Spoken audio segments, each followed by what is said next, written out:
Welcome to the Practice Podcast, conversations probing the nature of practice. I'm your host, Dave Fearon.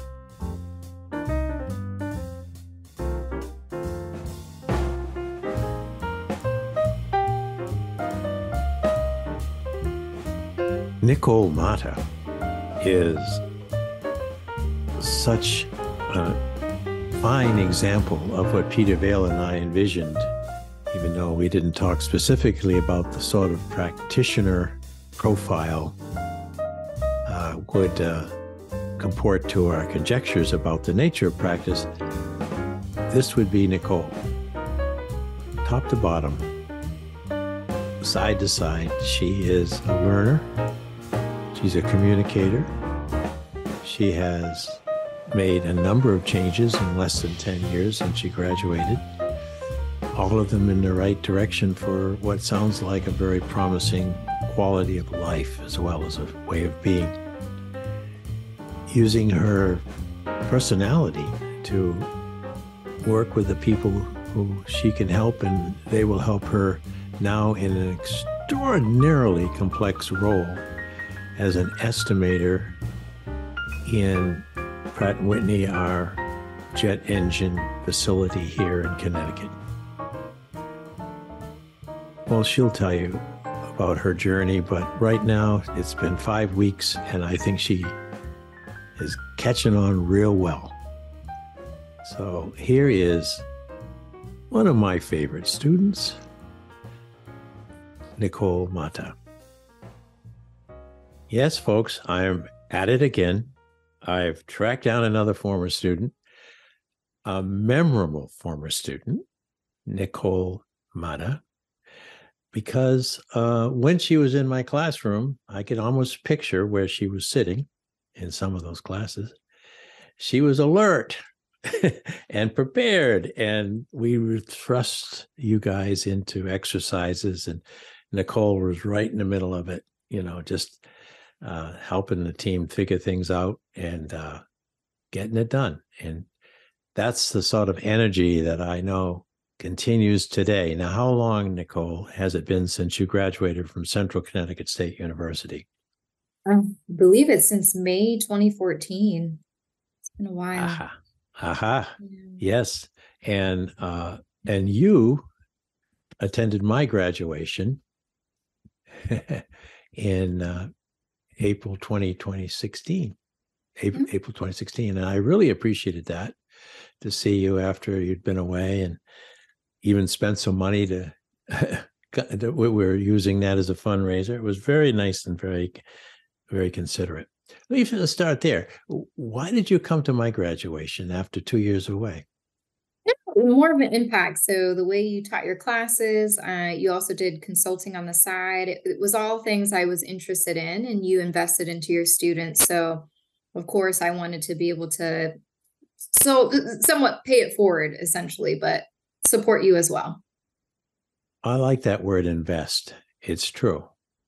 A teacher has just so much mental energy and spiritual power to put into an hour of what we used to call instruction, which I think is a little out of date, but presence, to be there when you guys came through the door and I had your name signs stuck to the chairs and you all had your teams. And it's almost like at that moment when the first person came through the door, my energies would all rise and I'd be fueled. And then after 1, 2, or 3 classes in a particular day, I'd wilt.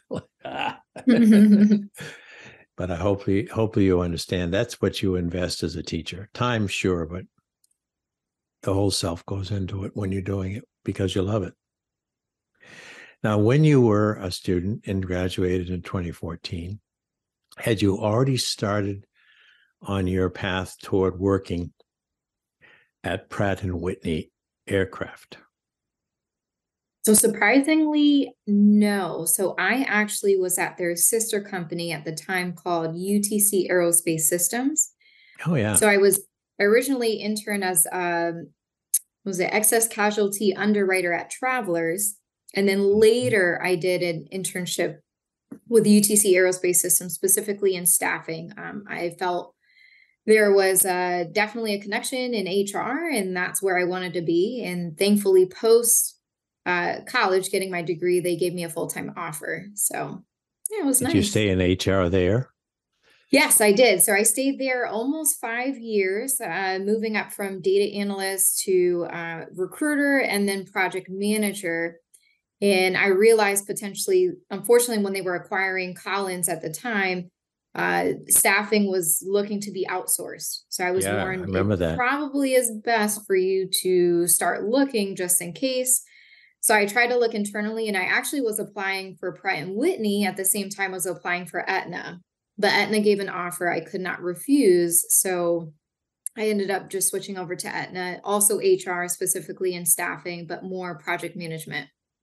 And So it's an look what interesting happened journey. at Aetna. Yeah, After and then I they think got you acquired. you may be the cause of these acquisitions, these multi-billion-dollar purchases. You say, where's Nicole working next?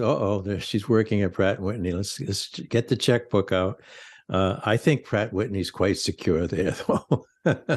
Yeah, here in East Hartford and in its other facilities. That's an interesting part of your story, and I will get to what you're actually doing now, because back when we were looking at managing, I made sure that you students understood that that's not something just they do, managers, but what you do for yourself constantly. And by that, you look at what's coming and you anticipate what you can do about it, and then you make choices. So you anticipated some change in the first role, in the second role, and the third role. And now you are an estimator in the BACE program. And you put it in the chat, but if I read it, then I won't be able to talk. Can't do both at the same time. So tell me, and therefore my thousands of listeners in my dreams, a BACE estimator does.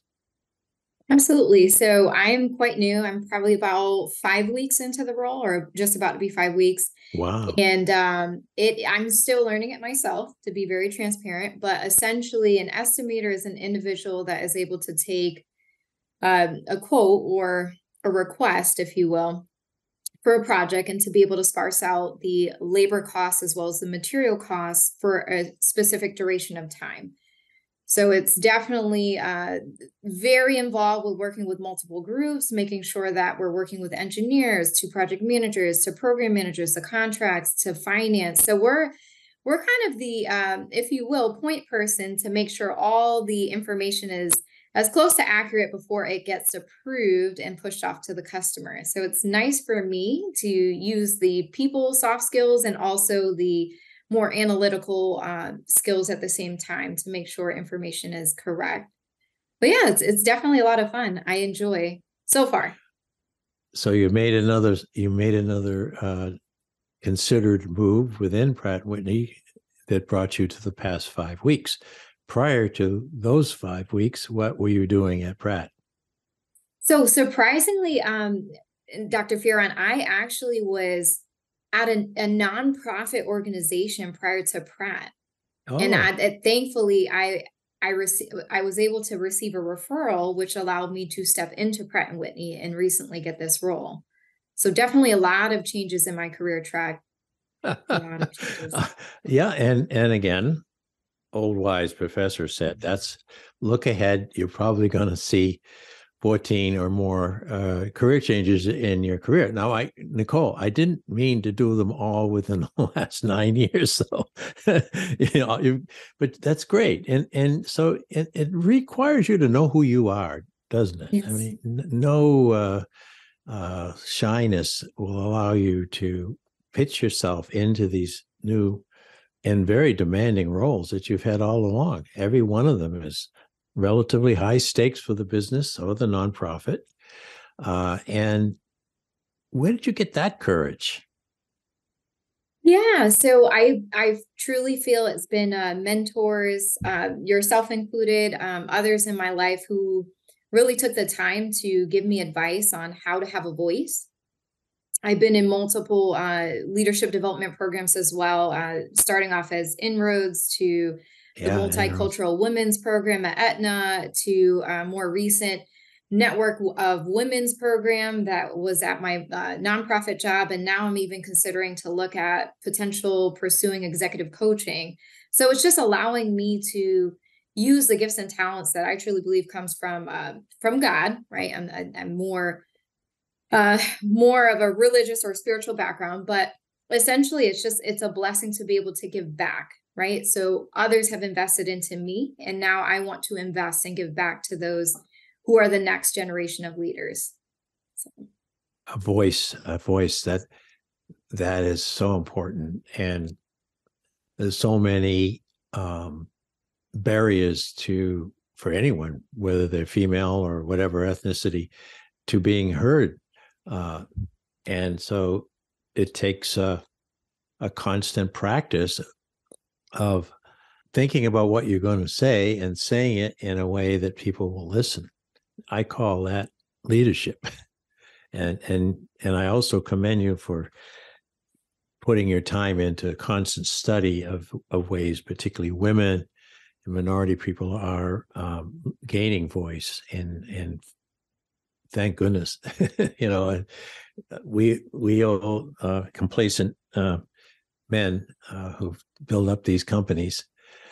We should all be out in the golf course and just turn the whole thing over to you guys and say, make sure the royalties are keep my pension coming. But there's another woman who has a similar history to yours. I think you might remember when she was a guest in my class, Christina Negron Mitusina.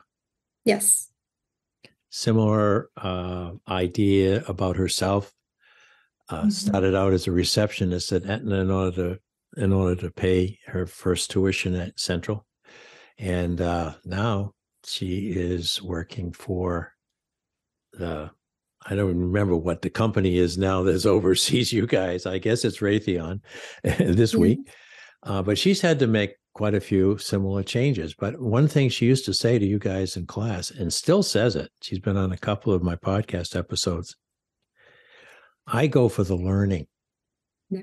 And if I'm asked to do an assignment and I don't see a future of real difficulty in the best sense of the word that I have to master, I say no, or I politely look for something that I can find more challenge. And she's still doing it, and you are too. That's wonderful. Do you remember Christina? Yes, so we're still in contact today. I actually met up with her several times at Aetna, so she is also a mentor of mine. So it is nice to all be connected and maintain the relationships. Yeah.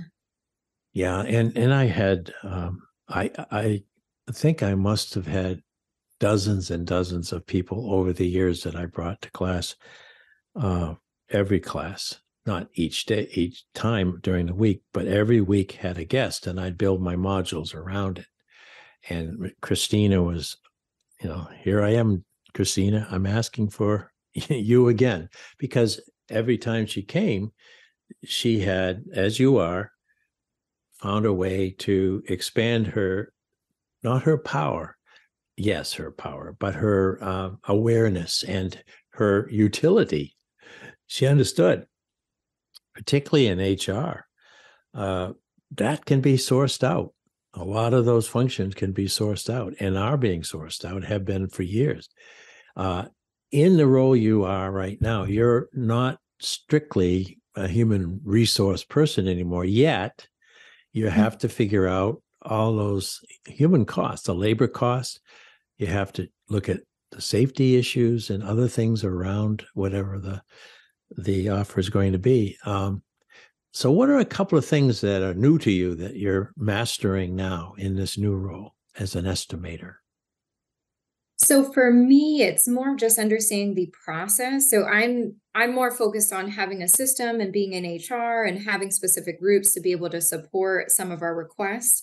Here we do have specific groups, but it's not necessarily as black and white, the process, because each request is quite unique and quite different.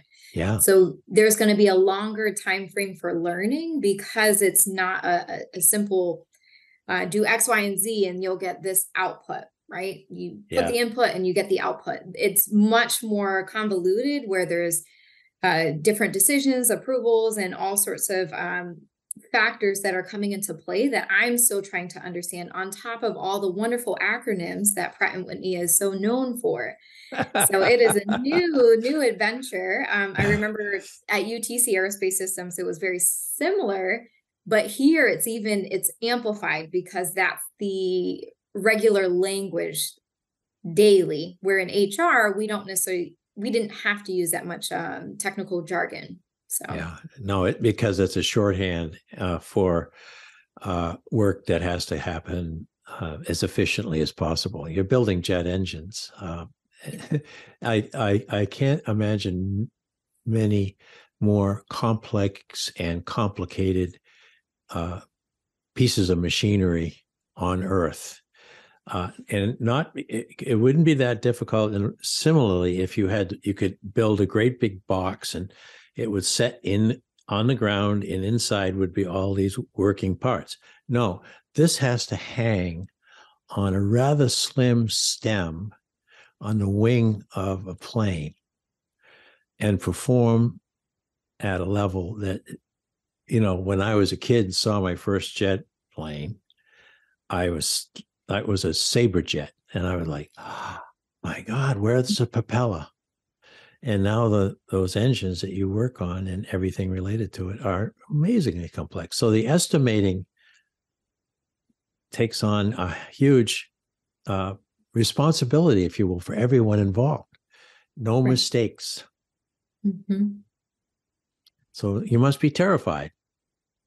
You may run right now. Go sit in your car and cry. No, there's grace. There's grace. We have multiple approval processes to Yeah. correct any errors. So that's the nice part. Do you But work in a yes, team? Do you work in a team? I do. Thankfully, I believe it's about 18 people and we have specific groups that we support, or if we're inundated, we all help out. So it is nice. Yeah. And how about leadership? Do you have one overseer to the whole team, or is each broken into each team lead? How do Yep. they distribute the authority? Leadership comes from everyone, but how they distributed the authority? Absolutely. So currently for my specific group in estimating, we have one lead over all of us, and then we have three supervisors that support probably about 4 to 5 team members.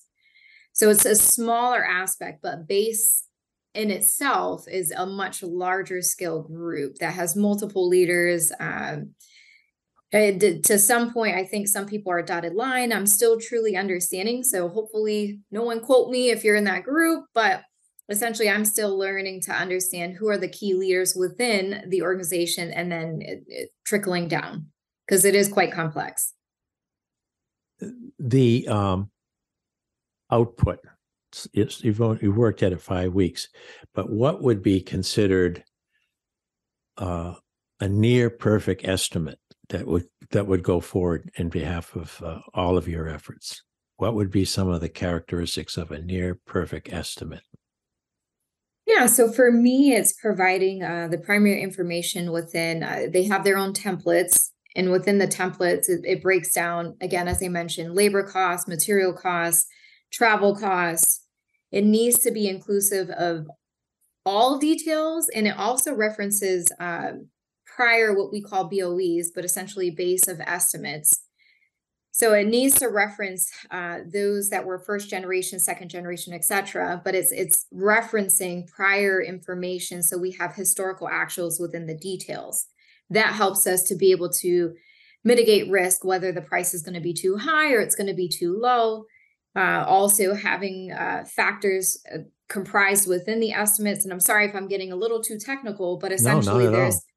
complexity factors, simplicity factors, efficiency factors. These are all things to ensure that the number value is as close as accurate. So when it goes to the customer is not necessarily going to push back. Why? Because it contains all the details that they need. And it also is within a reasonable price range based off of prior estimates. And from there, if the customer is happy, we usually make an end deal post negotiations. But even still, there's an additional work around just making sure that the data is accurate at that point in time. So this process is ongoing, right? You have the preliminary details that need to go out. And then once post negotiation, they've outlined everything that they want. It comes back to us to make sure, okay, do we have the most accurate data when it comes to historical actual? So if we're tracking for the year, maybe the data went out, I don't know, we pushed out the proposal probably, or excuse me, the estimate in, say, November, and then the customer finally wants to make an agreement maybe in March. We need to go back and check all the data and Yeah, a provide the lot of data things up could have until then. changed. Oh, Yeah. absolutely. Absolutely. Yeah, yeah. And then you sometimes have to come back to them and say, whoops, price of this or that has skyrocketed, or Correct. there was a labor agreement that's increased pay. So that's what must, among so many other things, make it very interesting for you, that there's so much about change that you're actually a living change on behalf of this vast corporation, and ultimately on behalf of the people who are going to be using the end product. Right. Yeah. And there's competitors, I assume. So there's a big part of business that has to do with coming across with something more favorable to what the customer wants to do than your competitors. And there's a lot of that going on. I want to jump back a little bit because I'm watching, the time is going well, but but you mentioned in your story, Nicole, that you were is it called Inbound? And what was the original program that you mentioned? And Inroads. Correct. Inroads. How did they find you? What were you doing that Inroads said, please join us, and we'll place you in a corporation for some experience? Absolutely. So background knowledge that I did not share yet. So essentially, I wasn't sure if I wanted to go to college. That was something that my parents pushed and said that's really important because my goal is to become an entrepreneur. And I felt it was important not to have a degree in order to at least kickstart something new. My parents begged to differ and pushed me to at least a community college. By the time I was at community college, that's where Inroads was actually actively recruiting new interns or new participants of the program. And at that point, I started to realize, well, if I ever want to own a business in the future, in order to fuel that business, it would be important for me to at least get basic principles within business management, but also be a part of a corporation and see how it functions, the inner workings, and gain some new skills to establish myself in the future. So that's at that point in time, community college, and I literally was starting to apply for Central is when I signed up for Inroads. Yeah, yeah. And is that partly what led you to some connections at Travelers? Yes. Yes. Because there were the folks back then, Norma Ortega and some other folks who you might remember were very much involved with Inroads at the time that I was working with them as faculty advisor to the EDGE program. And quite a few of my former students, and particularly those in the EDGE program, are now well employed at Travelers with their own houses and families and dogs or dogs if they own them. And it's a wonderful thing to see, because while your thought about not going to college had more to do with an aspiration to be an entrepreneur, most of the folks who we work with, particularly in EDGE, and a lot of the students at Central, just didn't have much of a sense of what they wanted to do. And college was relatively affordable, as was the community college. So it was kind of there as a pause in their lives to do a little searching for what might turn on their engines, if you will, and fire them up. And it happened for you. is there still that entrepreneurial bug in your ear? Yes. So it has transformed, and it usually ties into what my interests are. So early post high school, and my focus was on either owning my own salon or doing catering or even having a dance studio, which were all things I was interested in and didn't know what to choose. So more now, so I have such a passion to develop leaders. So I'm looking at potentially building more of a consulting model or even a coaching model. Yeah, you And mentioned that. That's intriguing. Mhm. Correct. Yeah. And now with more corporate stripes on your sleeve, if you will, not necessarily because you go up to be a VP of a VP of a VP. That could happen. But what I think is your creds a lot is that you know the people who actually do the work. So if you're coaching someone, you're not coaching from, I was a CEO, so I'm going to coach you. It is, yeah, I work day in and day out in very complex endeavors with a lot of folks, a lot of moving parts, a lot of dotted lines, a lot of ambiguity. But we came together at key moments and we were able to produce. To me, that is a person who I would listen to very carefully these days. How do you get all that on a business card? You don't. Is that partly why you've stayed active on LinkedIn, somewhat active on LinkedIn? Because that takes time.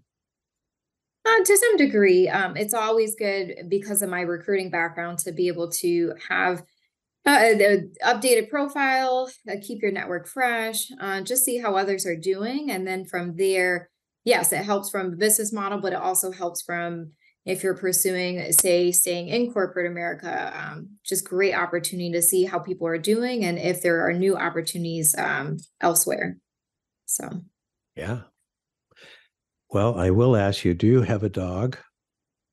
no, surprisingly, we do not. We do not. What is going on? Your generation is required to have a dog. A cat? Yeah. No cats. I mean, A I goldfish? no, we have no pets. More so because our family members do. So my husband's family has about 5 to 6 dogs. Oh, I think gee. one has, yeah. So we get more than enough. We see family quite actively. So that actually is where we get the fun with the pets. That's good. That's good. And well, I'm just so proud of you. I really am. I take a tiny little part of your success and claim it as that I've helped you. But overall, you've helped yourself, and you've helped yourself wonderfully. With the help of others. It's always with the help of others. And that was the thing I had to learn is it's so important to be surrounded by a community. Those who really want to advocate, those who want to speak into one's life and really walk with you on the journey. And that's what you've done and so many others. So I would not be who I am today without that. Well, folks, who she is Nicole Mata, formerly known as Nicole Grabowski, and always in my lifetime, my favorite student. So thank you, Nicole. And don't let any of my other former favorite students know, because I said that. Thank you as well. I appreciate the time and just having the opportunity to share my experience. Thank you.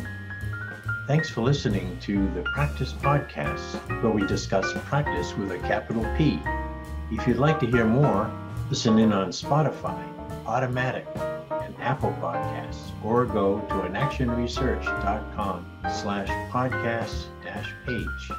And if you'd like to learn more about social inaction and the nature of practice, head over to inactionresearch.com for more information. Thank you for supporting this show. We look forward to hearing from you soon. Oh, and one more thing. How could I forget? The book on practice as a way of being is available now in digital form, something that would be new, like podcasting to many of us. And it's a great way of learning more and more about what this podcast presented when Peter Vale and I originated it several years ago. So please come to www.mylibrary.world/practice, and you'll see what I mean. Thank you.